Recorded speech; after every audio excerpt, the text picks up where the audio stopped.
Conversaciones Vitales con Jorge Palpatián. Un encuentro para inspirarte a cuidar tu cuerpo y tu mente, con consejos simples, información clara y herramientas para una mejor calidad de vida. Conversaciones Vitales.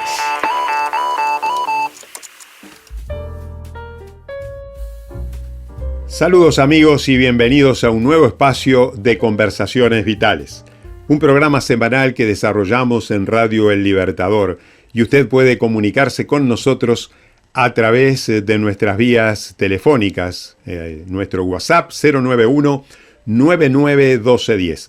Si usted llama del exterior, le agrega la característica más 598. Puede también abrir nuestros canales de YouTube, donde semanalmente tenemos allí nuestros programas con diferentes tópicos y temas relacionados con la salud, la vida diaria y cómo repercute para nuestro bienestar. Hoy tenemos una grata visita y es la continuación de un programa anterior que estuvimos analizando acerca de la crisis cultural y espiritual que vive nuestra sociedad. Estamos ante una crisis financiera para muchos, una crisis económica para otros, una crisis geopolítica en este mundo donde las noticias nos bombardean diariamente, pero a veces también no recordamos que estamos viviendo un tiempo de crisis cultural y espiritual. Por eso invitamos a Álvaro Fernández para que pueda estar con nosotros. Gracias Álvaro por estar aquí presente nuevamente en nuestro programa, y vamos a estar analizando esta segunda parte acerca de cómo podemos llevar a tierra todo este reconto histórico, filosófico que nos has versado la semana anterior. ¿Cómo estás? Muy bien, muy contento de estar acá nuevamente, tratando de llevar un poco de luz a la audiencia, a tu audiencia.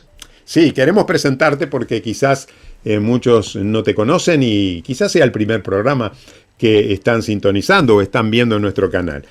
Álvaro Fernández fue asesor del vicepresidente de INAU en el gobierno anterior, integró la Comisión de Bioética del Círculo Católico de Montevideo y la Comisión Arquidiocesana de Bioética, es miembro de la Comisión de Cultura de la Conferencia Episcopal del Uruguay y también es columnista del semanario La Mañana de Montevideo y también del portal español Religión en Libertad. En estos últimos tiempos ha fundado un canal en YouTube llamado Batalla Cultural, Guerra Espiritual, y por esta razón especialmente queremos invitarte, Álvaro, para que podamos continuar con esta segunda parte de la crisis cultural y espiritual a la que hemos comenzado la semana anterior. Y para hacer un resumen quizás muy breve de lo que tú has hablado en el programa anterior, resumiste muy bien, brevemente, la historia de las ideas. Conocerla ayuda a entender por qué hoy pasan las cosas que están pasando, y concluiste que el hombre pasó de tener muchas dudas en la antigüedad clásica a tener algunas certezas en la Edad Media, buena parte de la Edad Moderna, para perder en el último siglo casi todas las certezas y caer en el brutal relativismo que domina la cultura en esta etapa de la historia que hemos llamado posmodernidad. Decías además que, en tu opinión, esta falta de certezas está en la base de la pérdida del sentido de la vida, y que de alguna manera esto es consecuencia del olvido y el rechazo de Dios, y de la aparición de las nuevas ideologías que vienen a sustituir el absoluto verdadero con absolutizaciones de aspectos parciales de la realidad. La pregunta es, ¿cómo seguimos ahora? ¿Cómo te parece que podemos superar esta situación en este tiempo de posmodernidad? Yo creo que la clave está en la formación integral de las nuevas generaciones. Decíamos antes que el cambio de paradigma educativo que se produjo a partir de la Ilustración es en buena parte responsable de la situación actual. Dijimos que en la Edad Media se educaba a los jóvenes en artes liberales, que empezaban con el trivium, que eran la gramática, la lógica y la retórica, y seguían con el quadrivium, que eran aritmética, geometría, música y astronomía. y que el objetivo de esa educación era formar alumnos para que pudieran pensar y aprender por sí mismos. Para eso se les daba una visión integral de la realidad en la que todos los conocimientos estaban interconectados. Después, en el siglo XVIII, llegó la Ilustración, dividió la realidad en materias para su estudio, los saberes se fueron desconectando unos de otros y quedaron encerrados en compartimentos estancos. Es la famosa especialización de la que se ha hablado mucho. Y bueno, hoy lo usual es llenar la cabeza de los estudiantes con conocimientos útiles, desconectados unos de otros, y en general lo que ocurre es que no aprenden a pensar metódica y racionalmente. Esto, sumado a la pérdida de confianza en la capacidad de la razón para conocer la verdad, ha llevado al relativismo que estamos viviendo y sufriendo hoy, a la falta de certezas, a la falta de sentido de la vida, a la pérdida de sentido de la vida. ¿Por qué? Bueno, porque si nada es verdad, todo da lo mismo. Si todo da lo mismo, ¿cuál puede ser el sentido de la vida? Si la vida no tiene sentido, ¿cómo esperar que bajen los índices de suicidio y sobre todo de suicidio adolescente? Somos uno de los países que tiene más suicidio adolescente en toda América, o el país que tiene récord de suicidio adolescente en toda América. Por esto creo que recuperar el realismo y la capacidad de la razón para conocer la verdad no es solamente una cuestión filosófica, teórica, académica. Creo que es cuestión de vida o muerte. Sí. Eso nos recuerda la miniserie Adolescencia, estrenada a principios del 2025, y cuenta que unos padres equilibrados, sin vicios, afectuosos, presentes, educaron a su hijo de la mejor manera que pudieron. El chico terminó matando a cuchilladas a una compañera de clase.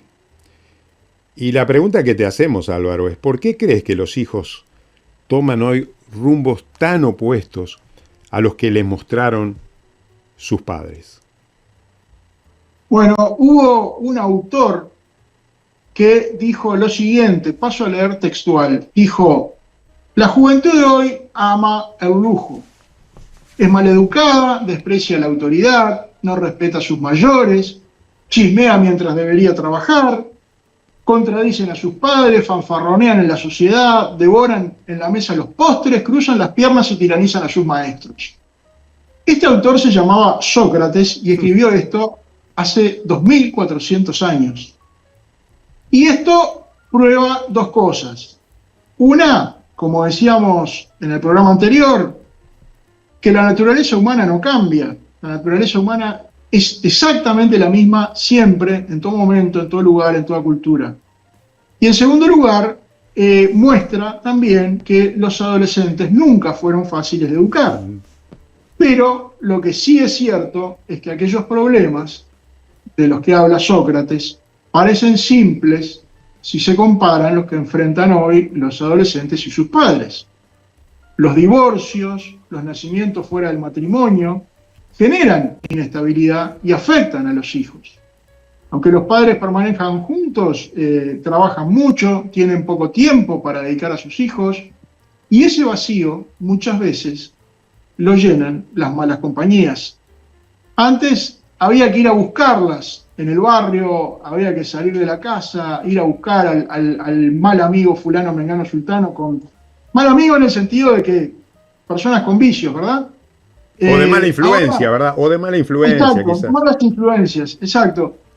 Ahora estas malas influencias están a un clic de distancia, están en casa, están en la computadora del chico, en el celular del chico.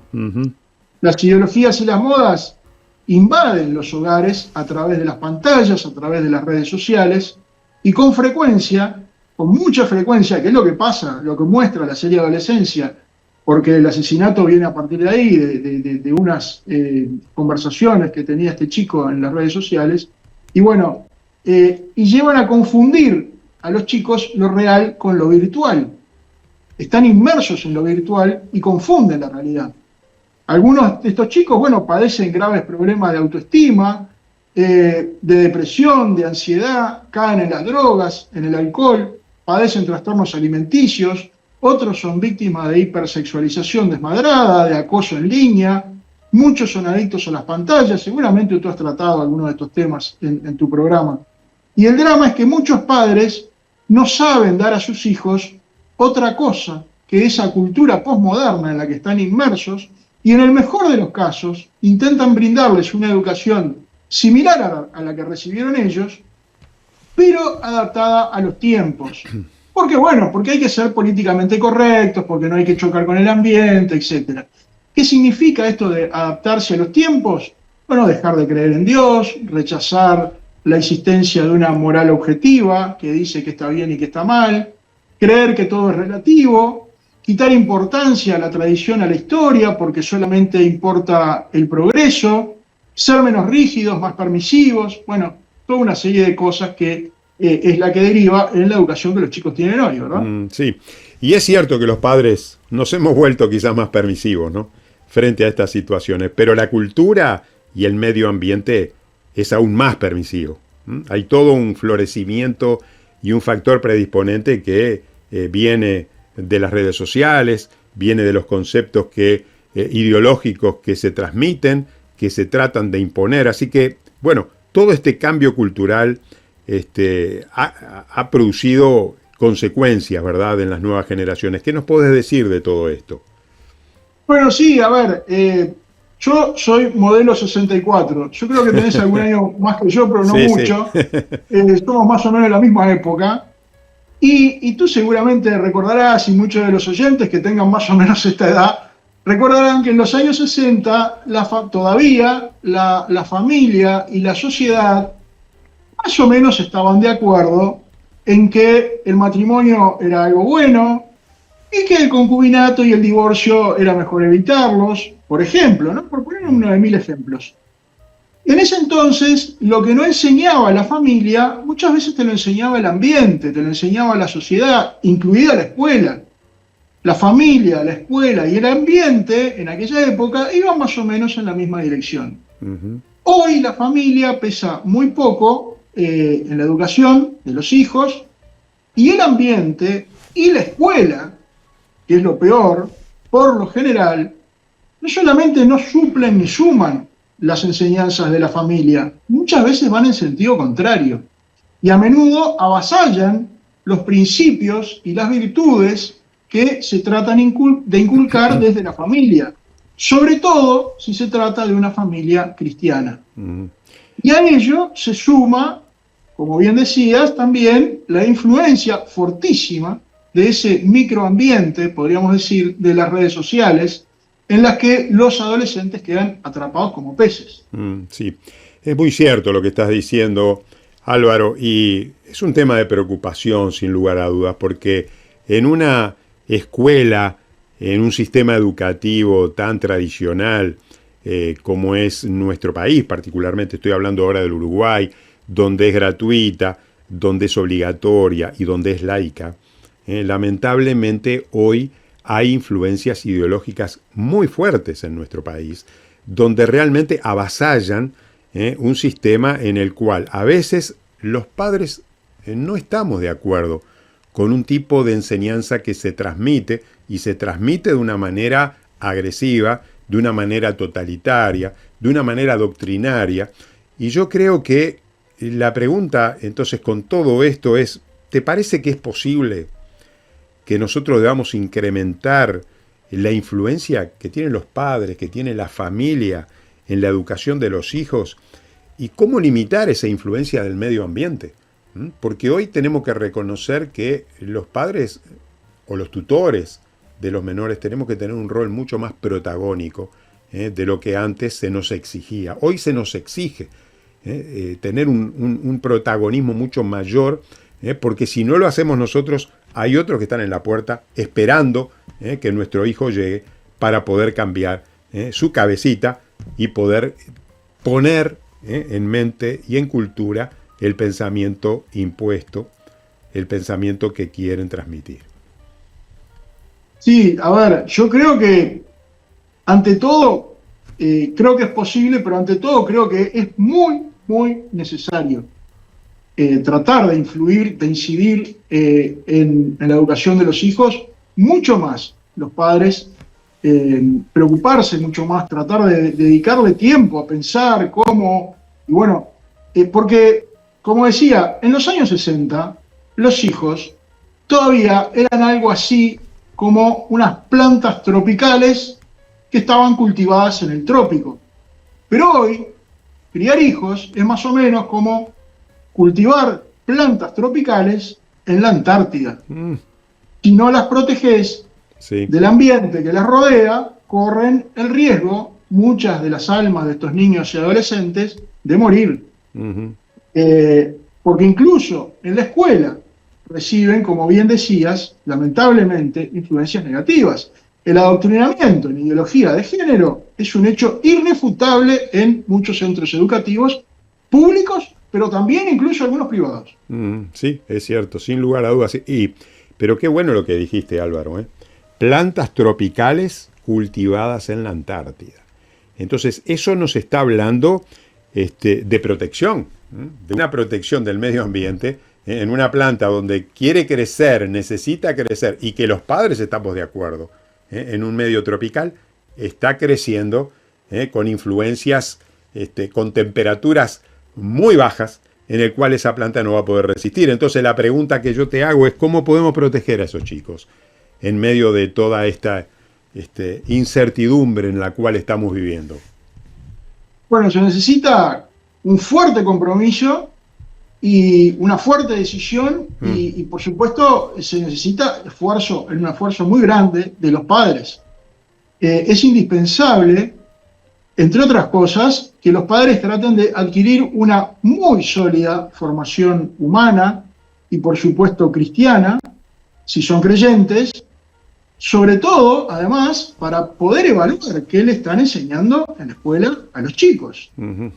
Es importante además que los padres traten de vivir ellos mismos las virtudes humanas, porque los hijos aprenden del ejemplo de sus padres. Y por supuesto, hay que dedicar todo el tiempo posible a los hijos. Tener hijos para después no dedicarles tiempo y dejar que se críen por ahí es matarlos prácticamente, ¿no? Matarles su alma. Incluso también hay grupos, por ejemplo, conozco grupos de padres que han fundado colegios para asegurarse controlar ellos mismos la educación de sus hijos, grupos de padres que se juntan para salir del campamento. Bueno, hay un montón de iniciativas que se pueden hacer porque hay gente que las está haciendo. Sí, y a tal extremo llega esta situación preocupante, Álvaro, que muchos educan a sus hijos en su propia casa. Nuestro país no tiene todavía esa habilitación, pero sabemos muy bien de que yo he hablado con padres fuera del país, fuera de nuestro contexto uruguayo, y han dicho, no, yo a mis hijos los educo yo, tengo los libros, tengo los horarios, tengo las situaciones porque entiendo de que esta es la mejor manera. Ahora, tú dijiste algo interesante, que yo no tengo mucho conocimiento y quiero que me lo digas, a ver, es interesante eso que dijiste, que los padres se juntan para fundar colegios. ¿Qué proyecto conoces, Álvaro, en cuanto a esto? Porque, bueno, la preocupación llega a tal grado que dicen, bueno, pero vamos a juntarnos y poder enseñar a nuestros hijos aquello que nosotros entendemos que deben enseñarse, que debe formarse. Porque una cosa son los libros y otra cosa es la formación. Entonces, cuando tú vas a un colegio donde no solamente te enseñan aritmética o te enseñan geometría, sino que te enseñan ideologías, entonces la preocupación es enorme, porque no compartimos esa ideología. Entonces tenemos que buscar alternativas. Y yo creo que no está mal si hay padres que toman iniciativas. Ahora, ¿cómo es eso? Contame un poquito. Mirá, a ver, primero, lo de la educación en casa, si querés un día hacemos un programa entero, porque incluso cuando estuve en INAU estuve involucrado con todo el tema de los menonitas que surgió en Florida. Sí, sí. Pero es un tema interesantísimo, pero bueno, podemos hablar en otro momento. A mí me parece una cosa fantástica. se hace en otros países y bueno, se puede... Sí, acá no está permitido, solamente un paréntesis. Está pero permitido. En realidad, a ver, sí. perdón, en realidad con la LUC se Sí. permitió, porque el artículo 7 de la Ajá. LUC dice que los padres tienen que procurar, los padres o tutores tienen que procurar, a ver, la redacción no es textual porque no tengo el texto enfrente, pero el concepto es, tienen que procurar que sus hijos sean educados, pero no dice, al contrario de lo que decía la ley anterior, que deban ser institucionalizados para ser educados. Ajá. ¿No? Entonces, bueno, esa es una... Pero si querés, ya te digo, podemos hacer un programa entero sobre esto. Porque Sí, con mucho gusto, Álvaro. Pero bueno... porque en Uruguay, en nuestro país, por lo menos, no tenemos mucha experiencia con respecto a esto. Entonces... sí. Exactamente, prácticamente toda la experiencia está afuera. Exactamente. Pero bueno, el tema de los padres que se juntan para fundar colegios, bueno, acá hay alguna iniciativa, también en el exterior sé de algunas iniciativas, y bueno, a ver, los padres deciden tomar ellos el control de la educación de sus hijos. Y bueno, porque saben que de enviarlos a la escuela pública o incluso a algunos colegios privados, como decía, es muy difícil que los eduquen poniendo el foco en el bien, la belleza, la verdad, los valores y los principios, sobre todo los principios en los que los padres quieren fundar la educación de sus hijos, que tienen todo el derecho del mundo. Aquí esto está consagrado en el artículo 68 de la Constitución de la República. Quien quiere lo puede leer. Uh-huh. Sí. Quienes lideran estos proyectos educativos, bueno, saben además que es difícil entrarle hoy a los jóvenes con argumentos hablándoles directamente a la razón. Y por eso tratan de entrarles por los sentidos, por el corazón, poniéndolos en contacto directo con la realidad. Sí, y concretamente, ¿cómo lo hacen? ¿Cómo es en la práctica esto? Bueno, algunos tratan de hacer algo parecido o seguir por lo menos los principios rectores de una experiencia educativa que fue un programa de Humanidades Integradas que llevó adelante un profesor con otros dos colegas. Este profesor se llamaba John Senior y llevó adelante un programa de Humanidades Integradas en la Universidad de Kansas en los años 70. Senior fue un profesor de literatura que en un principio fracasó al tratar de explicarle a sus alumnos algunas verdades fundamentales, argumentando desde la razón. Empezó a probar con distintos sistemas y terminó concluyendo que a sus alumnos universitarios tenía que darles libros infantiles para después poder llegar poco a poco a que pudieran leer los clásicos y entenderlos. Y tuvo éxito en su programa. Bueno, de ese programa también podríamos hacer otro, sí. otro programa, porque escribí algún artículo también sobre esto. Bueno, alguien se preguntará, ¿por qué es tan importante que los jóvenes lean los clásicos? Bueno, porque la lectura fomenta la imaginación y los clásicos nos hablan de forma magistral y bellísima acerca de la naturaleza humana. Y ese regreso, ese retorno a la naturaleza humana es una forma de recuperar ese concepto tan importante a través de los libros y de libros que son tremendamente atractivos y en muchos casos divertidos, como incluso es el caso del Quijote, que a uno le parece, Quijote, un libro serio, es muy divertido el Quijote. ¿Sabes, Álvaro? Mira, Álvaro, sabes que el tiempo se nos está yendo, pero yo no quería dejar este programa y quiero llevarte, si me permitís, a otro punto, porque me hablas de la lectura, me hablas de los libros, pero hoy tenemos que hablar, y no podemos terminar este programa sin mencionar el impresionante tiempo que hoy pasan nuestros adolescentes y jóvenes frente a los dispositivos móviles, a los dispositivos digitales. Y esto, bueno, nos habla de una realidad que no podemos negar. Hay un libro, y seguramente tú has sentido el libro La generación ansiosa, donde el autor levantó un polvo tremendo en los Estados Unidos cuando en el año 2023 o hace poco tiempo, alrededor de ese año, lanzó una publicación donde decía que en un estudio señalaba que desde el año 2010 hasta ahora los aumentos de suicidio, angustia, depresión y ansiedad en adolescentes había aumentado vertiginosamente y él le atribuía a las redes sociales. ¿Qué podés decir de este problema tan serio que estamos viviendo, que somos testigos y que hoy los jóvenes han transportado, han trasladado su vida social a su vida virtual, su vida real a su mundo digital. Y esto ha traído y trae consecuencias negativas, como las estadísticas, que no mienten, evidencian que los adolescentes hoy están sufriendo un tiempo muy especial como consecuencia de las redes sociales. Y mira, a ver, yo ese libro que mencionás no lo conocía, pero sí he leído un par de libros que van prácticamente en el mismo sentido, que son muy recomendables. Uno se llama Educar en el asombro y el otro se llama Educar en la realidad, de una canadiense que vive en España, está radicada en España actualmente, que se llama Catherine Lecuyer. No, incluso ese autor, el autor del libro que yo te digo, Álvaro, dice sí, que un menor de 14 años no puede tener y experimentar redes sociales. Menor de 14 años, fíjate. Mirá, esta señora, Catherine Lecuyer, dice algo más todavía. Dice, los CEO, los gerentes, los grandes, los managers, los gerentes de las grandes compañías de Silicon Valley, no le dan celular a sus hijos. No les permiten entrar en las redes sociales a sus hijos, no les dan celulares, no los educan con pantallas. Sí, había sentido eso. Dice algo.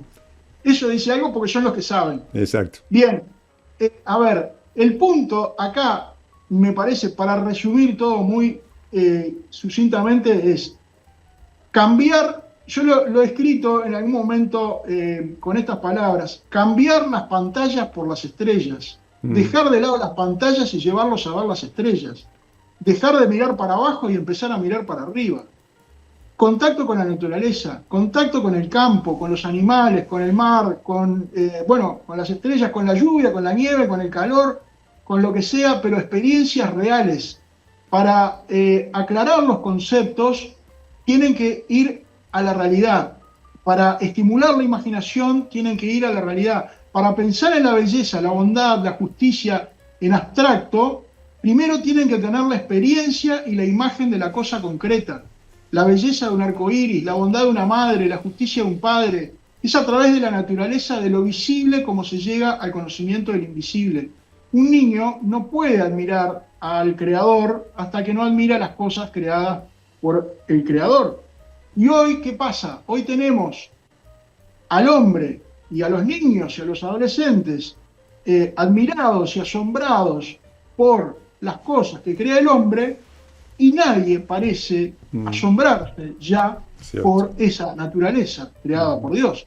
Hay que llevarlos a la naturaleza, hay que llevarlos a la realidad, que tengan contacto con la naturaleza, que pasen tiempo en la naturaleza, que pasen tiempo en la playa, en el bosque, pero tienen que salir de las pantallas y volver a la naturaleza, porque si no, hay además, comentaba, algunos de estos padres, de estos grupos de padres, además de fundar colegios, arman grupos de amigos, padres con hijos, y se van de campamento y salen a navegar en canoa, o salen a andar a caballo por el campo, se reúnen en torno a un fogón, en carpas. Algunos incluso, pueden invitar o invitan a un sacerdote para que celebre la misa, entonces también tienen una parte espiritual. Bueno, además de formativo, divertido, esto también sirve para fortalecer las relaciones entre padres e hijos. Y toda distracción sana que aparte a los hijos, a los niños y a los adolescentes de las pantallas es positiva y es deseable. Bueno, Álvaro, nuestro tiempo ha finalizado. Excelente tu exposición, excelente tus explicaciones. Te agradecemos mucho por tu participación y por tu tiempo y también por ser experto en estos temas, y volvemos a repetir que en este momento, en este instante, Álvaro Fernández ha sido experto en este tema y nos ha compartido. Amables oyentes, un gusto estar con ustedes. Queremos invitarles a que puedan suscribirse a nuestro canal de YouTube, a que puedan comunicarse con nosotros, a que puedan dar sus opiniones, que puedan dar vuestras sugerencias para que nosotros también podamos responderles de acuerdo a vuestra necesidad. Pero también queremos decirle que si se quisieran comunicar con Álvaro Fernández y con cada uno de aquellos profesionales que semanalmente están con nosotros, puede hacerlo a través de nuestro intermedio. 091 99 1210. Si usted está en el exterior, tiene que discar o nombrar o citar ticlear, como se dice ahora, el más 598 y estaremos comunicados con usted. Muchas gracias por estar con nosotros y nos volveremos a encontrar en nuestro próximo espacio de conversaciones vitales.